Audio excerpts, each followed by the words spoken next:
While you have been constructing the world's tallest skyscrapers in Jeddah and Dubai, Tehran's 1979 landmarks are collapsing into rubble and dust. They had it going for a little while under a much different system, but those buildings are largely falling apart, falling down, while you're building some of the world's biggest and most incredible infrastructure projects, buildings, all sorts of things you're building that nobody's ever even seen before. Iran's decades of neglect and mismanagement have left the country plagued by rolling blackouts lasting for hours a day. All the time you hear about it.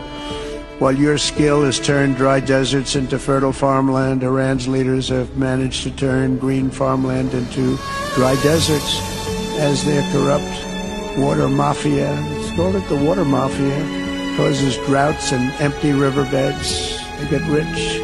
They don't let the people have any of it. And then, of course, there's the key difference at the root of it all. While the Arab states are focused on becoming pillars of regional stability and world commerce, Iran's leaders have focused on stealing their people's wealth to fund terror and bloodshed abroad.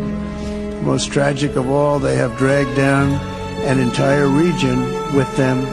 Countless lives were lost in the Iranian effort to maintain a crumbling regime in Syria. Look at what happened with Syria. In Lebanon, their Hezbollah proxies have pillaged the hopes of a nation whose capital, Beirut, was once called the Paris of the Middle East. Can you imagine?